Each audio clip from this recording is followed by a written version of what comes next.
tenin'Andriamanitra izay nivakina tamintsika tamin'ity andro aty dia amin'ny bokin'ny Deutéronomie toko fahavalo amby roapolo. Tonga dia efa haintsika tsara mihitsy izany raha vao miresatsika mahakasika an'izay hoe Deutéronomie toko fahavalo amby roapolo dia efa lanintsika tsy anjery hoe ny soa azon'izay manaraka an'i Jehovah, ny soa azo ho an'izay rehetrarehetra manompo an'i Jehovah sy tia an'i Jehovah.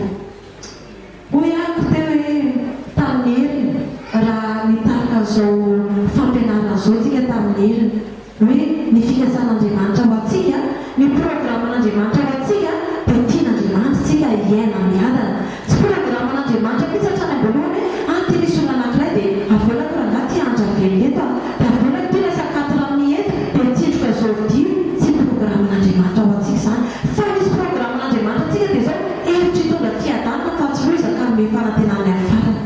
Mijerentsika tamin'ny hery inona no misakana soa tsy ho azon'ny olona anankiray.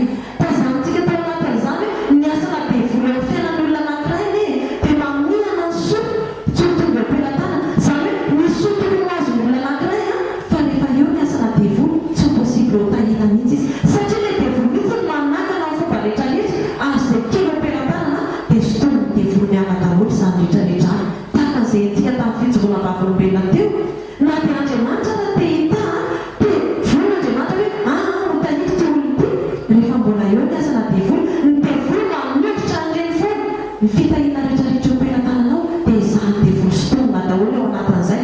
Esoriny ny devoly mandefa aretina ny devoly ao anatin'izay mba hatonga afananao fongotra tanteraka tsy misy mijana intsony.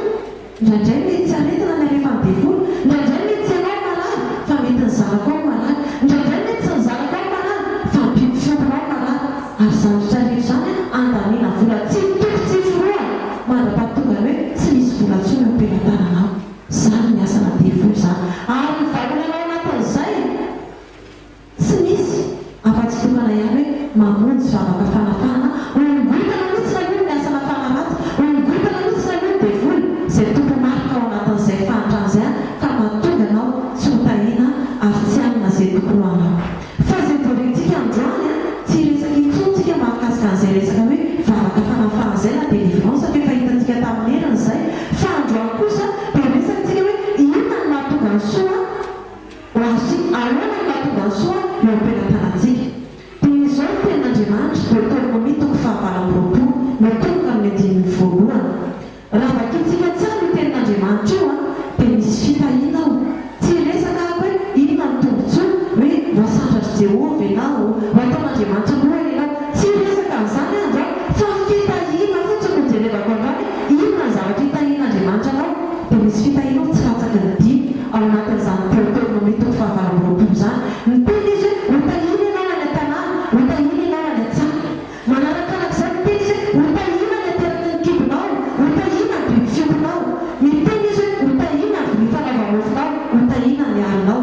Ny teny izy hoe hotahina ianao raha miditra, hotahina ianao raha mivoaka. Ary ny fahadimy farany ny teny izy hoe andrindra ny fitahiana aminao Jehovah dia amin'ny fitoeram-barinao sy ao anatin'ny tranonao. Samy tiona n'izany ry havana anankidimy ao anatin'izay fitahiana no lazain'Andriamanitra omena antsika zanany izany. Dia samy mandendinika ny tena hoe tonga amiko ve izany fitahiana izany? Tena tonga amiko tokoa ve izany hoe rehefa isan'andro isan'andro dia tena tsapako mihitsy hoe hotahina ako ao an-tanàna, hotahina any an-tsaka. Izany hoe ninona zavatra atao izao dia tsy maintsy tahian'Andriamanitra foana. Raha ohatra izany ka manao asa bilao dia tahian'Andriamanitra ao anatin'iny. Raha ohatra izany ka manao fambolena dia tahian'Andriamanitra ao anatin'iny. Ninona izany zavatra izay ataonao dia izao tahian'Andriamanitra ianao. Izay programan'Andriamanitra ho antsika tsirairay avy. Dia eo ny tenantsika tsirairay avy. Hoe tena mahalinariko ve izany tenin'Andriamanitra izany sa tsy mahalinariko izany tenin'Andriamanitra izany? Fa na dia nateraky ny kibontsika aza tenin'Andriamanitra hoe hotahina ny ateraky ny kibonao, hotahina ny ateraky ny biby fiompinao. Tsy nateraky ny kibo ihany hoe zanakitsika ihany fa na dia ny biby miteraka ao an-trano ary dia ambaran'ny tenin'Andriamanitra hoe hotahin'Andriamanitra eny rehetrarehetra eny. Tsy latsaky ny dimy ny fitahiana izay nampanantenan'Andriamanitra teo. Dia andeo vakintsika ny amin'ny andininy voalohany ahitantsika hoe inona ary ny zavatra tokony ataontsika mba hahatonga antsika hisitraka n'ireny fitahiana ireny. Hoy ny andininy voalohany manao hoe raha ny ainy tsara ny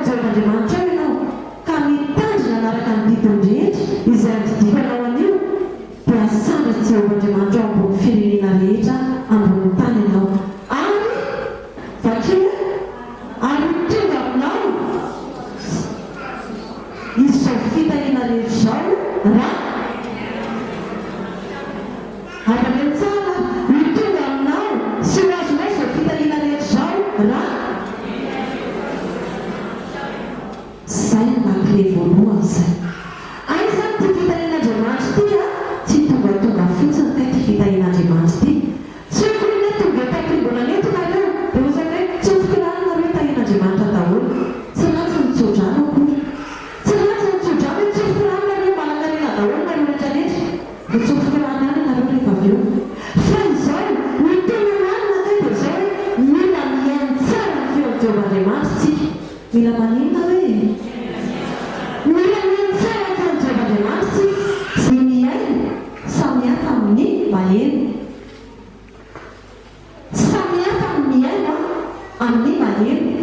Mila mihaino ny tenin'Andriamanitra na mihaino ny feon'ny Jehovahandriamanitra dia zao rehefa tonga ty anaty fiangonana tonga fotoana ny tenin'Andriamanitra so tsika toriana ny teny dia atongilana ny sofina hoe ahoana ny ambarany tenin'Andriamanitra araka ny alamin'ny Salamo 5:20 angamba na tsy diso hoe ilaina izao lazain'ny Jehovahandriamanitra fa ilaza fiadanana amin'ny olona izy dia amin'ny olona masina. Zany hoe tena manodilina sofina hoe inona no lazain'ilay olona inona lazain'ilay mpanitin'Andriamanitra satria fantaka fa izao Andriamanitra tsy ho avy any aminako mivantana dia hoe avy any amin'ny raolanta Andriamanitra ry zanako tiano aza atao. Tsy tena izany Andriamanitra fa mpanepo no iarahan'Andriamanitra manangana mpaminan'Andriamanitra manangana mpanepo Andriamanitra dia ao anatin'iretsika no mihaino ny tenin'Andriamanitra. Fa ny maheno tsy tahak'izany ny maheno fa rehefa eny ambony taksi be ianao na tianao na tsy tianao mihaino fandarana maheno fandarana rivotra ianao rehefa miainga vao maraina. Efa tsy tiana ilay izy fa miteniteny foana be indraindray fa tsy maintsy maheno ianao na dia tianao na tsy tianao. Zany ny atao hoe maheno zany. Izay karazana fandarana rehetrarehetra tsy tianao henonao daholo. Karazana hira rehetrarehetra tsy tianao na taksi be tsy maintsy henonao daholo satria izy mitatatata be eo dia ireo tsy maintsy maheno. Fa tsy tahak'izany mihaino fa manongilana ny sofina hoe inona ny ambaran'i Jehova. Zany ny tenin'Andriamanitra voalohany aloha androany. Raha teo fitalian'Andriamanitra raha teo tsika hoe mitonga aminao izao fitaliana rehetrarehetra manaraka izao dia hoe Andriamanitra hoe mila mihaino ny feon'ny Jehovahandriamanitra itsika tsirairay avy. Mihaino fotsiny tsy mety ny mihaino fotsiny fa mbola misy fanampiny dia mihaino zay rehefa tsara ny raha mihaino tsara ny feon'ny Jehovahandriamanitra ao ianao ka toy izy hoe ohatra mbola vitsy ny mahita an'ilay izy. Raha mihaino tsara ny feon'ny Jehovahandriamanitra ao ianao ka mitandrina mila tandremana zany ilay didy. Tsy hoe hoe toriana ilay tenin'Andriamanitra dia vitety ilay izy hoe mahafinaritra be ilay tenin'Andriamanitra androany dia rehefa avy eo adiny miaraka tamin'izay. Fa mila tandremana ilay tenin'Andriamanitra zay ny tenin'ny Tompo hoe mila henona ilay tenin'Andriamanitra dia mila tandremana ilay tenin'Andriamanitra. Dia inona ny tohiny? Raha ohatra ka izay vitantsika hoe mihaino ny tenin'Andriamanitra tsika ary mitandrina ny tenin'Andriamanitra dia moa ny Tompo hoe izay diko hoe asara Jehovahandriamanitra ao ambony firenena rehetra ianao ary tonga aminao sy ho azonao izao fitaliana rehetra izao raha mihaino ny feon'ny Jehovahandriamanitra ianao. Zany hoe amin'ny fotoantsika mihaino ny tenin'Andriamanitra amin'ny fotoantsika mitandrina ny tenin'Andriamanitra dia Andriamanitra mihitsy angeno miteny ho azonao izao fitaliana rehetra izao raha mihaino ny feon'ny Jehovahandriamanitra ao ianao. Andriamanitra tsy nandaika hatramin'izay nanarahako an'Andriamanitra tsy mbola nahita aloha ihany hoe nandaika Andriamanitra rehefa miteny. Andriamanitra rehefa miteny dia marina ny tenin'Andriamanitra fa matoa tsy tanteraka amintsika ilay tenin'Andriamanitra dia Andriamanitra ve tsy tanteraka sa tsika ny tsy tanteraka? Tsika ny tsy tanteraka. Angamba mentsika ny tsy mankatao ny didin'Andriamanitra rehefa miteny ny Tompo hoe mila tandremana ilay ilay didy raha ilay tsika mety tsy mahatandrina ny didy. Ilay mihaino mety mihaino antsika hoe mila mila ilay tenin'Andriamanitra dia mety mihaino tsika rehetrarehetra izao raha dinihako dia tena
ndraindrantsika tsy mitandrina ny tenin'andriamanitra fa mila tandremana ny tenin'andriamanitra fa raha tandremantsika ny tenin'andriamanitra marina ny tenin'andriamanitra ny andriamanitra tsy olona ka handaika izy ka zanona zanak'olombelona ka nenaka hoe miteny izy hoe zavatra tsy marina koa ty tenin'andriamanitra soratany rehetra mpanatin'ity baiboly ty fa miteniteny foana andriamanitra sanatry dia sanatry izany fa rehefa ny tenin'andriamanitra nampanoratra mpaminany tany aloha tany izy tamin'ny alalan'ny tsindrimandry ny fanamasina marina ny tenin'andriamanitra ao anatin'izany rehetrarehetra izany mila mihaintsika rehefa dia mila mitandritsika ny tenin'andriamanitra